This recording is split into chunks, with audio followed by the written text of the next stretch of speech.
사도신경하심으로 우리의 신앙을 하나님 앞에 고백합니다. 나는 전능하신 아버지 하나님, 천지의 창조주를 믿습니다. 나는 그의 유일하신 아들 우리 주 예수 그리스도를 믿습니다. 그는 성령으로 잉태되어 동정녀 마리아에게서 나시고 본디오 빌라도에게 고난을 받아 십자가에 못 박혀 죽으시고 장사된 지 사흘 만에 죽은 자 가운데서 다시 살아나셨으며 하늘에 오르시어 전능하신 아버지 하나님 우편에 앉아 계시다가 거기로부터 살아있는 자와 죽은 자를 심판하러 오십니다. 나는 성령을 믿으며 거룩한 공교회와 성도의 교제와 죄를 용서받는 것과 몸의 부활과 영생을 믿습니다. 아멘. 찬송가 407장입니다.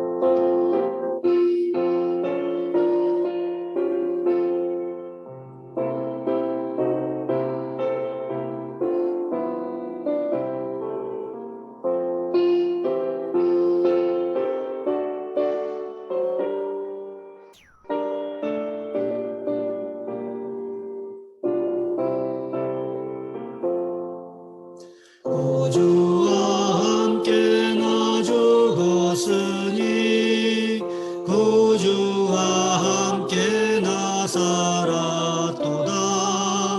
영광의 그날에 이르도록 언제나 주만 바라봅니다. 언제나 주는 날 사랑하사 언제나 새 생명 주시나니 영광의 그날에 이르도록 언제나 주만 바라봅니다. 마음속에 시험을 받을 때와 무거운 근심이 있을 때에 주께서 그때도 같이 하소 언제나 나를 도와주시네. 언제나 주는 날 사랑하사 언제나 새 생명 주시나니 영광의 그날에 이르도록 언제나 주만 바라봅니다.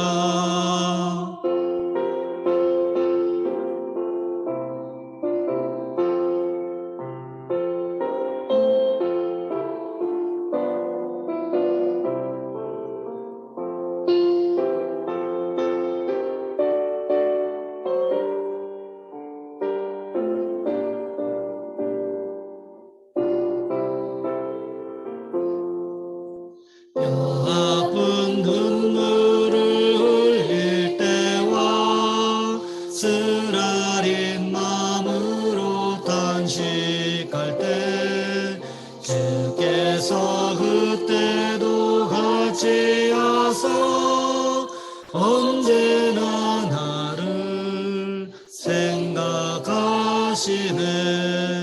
언제나 주는 날 사랑하사 언제나 새 생명 주시나니 영광의 그날에 이르도록 언제나 주만 바라봅니다. 내 몸의 약함을 아시는 주 못 고칠 질병이 아주 없네. 괴로운 날이나 기쁜 때나 언제나 나와 함께 계시네. 언제나 주는 날 사랑하사 언제나 새 생명 주시나니 영광의 그날에 이르도록 언제나 주만 바라보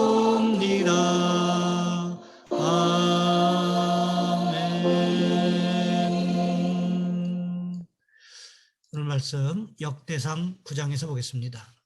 역대상 9장 1절로 6절까지 말씀입니다. 제가 가진 성경은 구약성경 624쪽에 있습니다. 제가 봉독해 드립니다. 온 이스라엘이 그 계보대로 계수되어 그들은 이스라엘 왕조 실록에 기록되니라. 유다가 범죄함으로 말미암아 바벨론으로 사로잡혀 갔더니 그들의 땅 안에 있는 성읍에 처음으로 거주한 이스라엘 사람들은 제사장들과 레위 사람들과 느디님 사람들이라. 유다 자손과 베냐민 자손과 에브라임과 므낫세 자손 중에서 예루살렘에 거주한 자는 유다의 아들 베레스 자손 중에 오데이니 그는 암미옷의 아들이요 오므리의 손자요 이므리의 증손이요 비니의 현손이며 실로 사람 중에서는 맏아들 아사야와 그의 아들들이요 세라 자손 중에서는 여우엘과 그 형제 690명이요. 아멘. 오늘 본문의 말씀을 가지고 사람을 통해 일하시는 하나님이라는 제목으로 함께 말씀을 살펴보겠습니다. 안찬호 선교사님께서 쓰신 들어쓰심이라는 책이 있습니다. 그 책에 보면 안찬호 선교사가 마사이족 선교를 위해서 선교지에 들어가서 일어났던 일을 기록을 하고 있습니다. 처음 아프리카 땅을 밟고 선교를 위해 정탐하던 중 무쿠타니 지역에 이르러 식사를 하게 되었습니다. 그런데 한 원주민이 다가와 묻습니다. 당신은 선교사입니까? 그렇다고 대답하자 원주민은 할렐루야를 외치며 주님께 감사하다고 말합니다. 바로 이곳에서 주님의 음성을 듣고 선교사를 기다리고 있었다는 것입니다. 그래서 계획에도 없이 이 원주민의 안내를 따라 마사이족이 있는 마을에 들어가게 되었는데 얼마쯤 가다가 동행하던 전도사는 이것이 너무 무서운 지역이라서 같이 갈 수 없다며 돌아가고 혼자 들어가게 되었답니다. 그리고 그곳에서 칼과 창으로 무장한 마사이족 무사들을 만나게 되었고 창으로 위협하며 마을로 데려갔습니다. 그때 안찬호 선교사가 할 수 있는 일은 기도하는 일뿐이었답니다. 주님 뜻대로 하소서. 그때 추장이 무엇라고 묻는데 하나도 알아들을 수가 없어서 담대한 마음을 가지고 기도하고 난 후에 무조건 yes, yes 라고 대답했답니다. 그리고 났더니 추장이 화를 내면서 또 무엇라고 묻기에 두려운 마음에 더 괴롭히지 말라고 no, no 라고 대답했답니다. 그러자 자기들끼리 조용히 의논하더니 묻더랍니다. 그래서 이제는 죽든지 살든지 주님 뜻대로 해달라고 오케이, 오케이라고 대답하자 그들의 표정이 환하게 변하더랍니다. 나중에 그들을 통해 들은 이야기인데 그들이 처음으로 물었던 것은 이곳에 들어오면 죽인다. 그래도 들어올 텐가? 라는 물음이었답니다. 만약에 그 말을 알아들었더라면 분명히 노라고 했을 텐데 말입니다. 두 번째 물은 물음은 하도 당당하게 대답을 하니까 다시 물었답니다. 돌아갈 것인가? 그런데 너무나 확실하게 노라고 대답을 한 것이지요. 세 번째 질문은 그렇다면 마사이 마을에서 우리와 같이 살 것인가? 라는 질문이었고 안찬호 선교사가 오케이라고 대답하자 이들이 만족하여 데려간 것이지요. 그리고 그곳에서 선교를 시작한 지 얼마 되지 않아서 추장이 자신에게 침을 뱉더랍니다. 기분도 나쁘고 이들이 마음이 변했나 생각이 들었지만 자존심이 꺾여서는 안 된다는 생각에 자신도 추장의 얼굴에 침을 뱉었답니다. 그런데 추장이 무척 좋아하더라는 거지요. 그곳은 물이 없는 곳이기에 상대방에게 수분을 준다는 것이 최대의 경의였던 것입니다. 침을 잔뜩 뱉은 선교사를 믿고 신뢰하게 되었다는 것입니다. 참 재미있는 일이지요. 선교 현장에서는 하나님께서 일하시는 것을 경험합니다. 우리는 하나님께 쓰임받기 시작할 때 위대한 크리스천들이 된다는 거지요. 역대상 1장부터 9장까지는 끝없는 족보의 연속입니다. 왜 이렇게 족보를 기록했을까요? 역대기는 보통의 경우에 바벨론 포로 이후의 학사 에스라에 의해서 기록된 것으로 보는 경우들이 있습니다. 그렇다면 바벨론 포로 이후에 예루살렘으로 돌아와서 가장 중요했던 것이 있다면 무엇이었을까요? 하나님께서 기뻐하시는 예배 공동체를 세우는 것이었습니다. 그러다가 보니까 역대기 기록은 철저하게 남왕국 유다 중심으로 기록되어 있습니다. 열왕기 상하가 남왕국 유다와 북왕국 이스라엘이 어느 정도 균형을 이루면서 기록되었다면 역대기는 철저하게 남왕국 유다 중심, 그것도 다윗 왕조 중심일 수밖에 없었다는 것입니다. 그렇게 하기 위해서는 다윗 왕조의 정통성을 세워야 하는데 그것을 어떻게 세울 수 있었을까요? 족보를 통해서 세우는 방법이 가장 확실한 방법일 수 있다는 거지요. 그러니까 에스라가 이 족보를 기록하기 위해서 얼마나 애를 썼겠습니까? 전쟁으로 인하여 사라졌던 족보를 다시 만들어낸다고 하는 것이 쉬운 일이었겠습니까? 지금처럼 인터넷에 검색하면 즉시로 자료가 찾아지는 시대도 아니고 일일이 사람들을 찾아다니면서 그 기억에 의존해서 찾아내려고 하니 이것이 얼마나 힘들었겠습니까? 물론 족보를 읽는 우리도 참 힘이 듭니다. 하지만 이 족보가 에스라의 입장에서 바벨론에서 돌아온 남왕국 유다 백성들의 입장에서 그만큼 중요했다는 것을 기억하고 읽는다면 조금은 덜 힘들지 않을까 하는 생각을 해보게 됩니다. 이 족보를 보면서 우리가 생각할 수 있는 것은 하나님께서는 시대마다 필요한 사람을 세우셔서 일하신다는 것입니다. 족보에 수많은 사람들이 기록되어 있지만 그 가운데 눈에 띄는 사람들이 있지 않습니까? 그런데 그 사람들의 이름을 다른 성경에서 검색해 보시면 역시 중요한 역할을 감당한 이름으로 등장한다는 거지요. 왜요? 하나님께서 그 사람을 불러 사용하셨기 때문이라는 것입니다. 예를 들면 역대상 1장에서 눈에 띄는 사람이 누구입니까? 단연코 아브라함이라는 이름이 눈에 띌 것입니다. 2장에서는 유다, 3장에서는 다윗, 이런 식으로 아주 중요한 이름들이 눈에 띄게 되어 있다는 거지요. 왜 이렇게 수많은 이름들 사이에서 이런 이름들이 드러나게 보일까요? 하나님께서 그 시대에 들어 사용하신 이름들이기 때문에 그렇다는 거지요.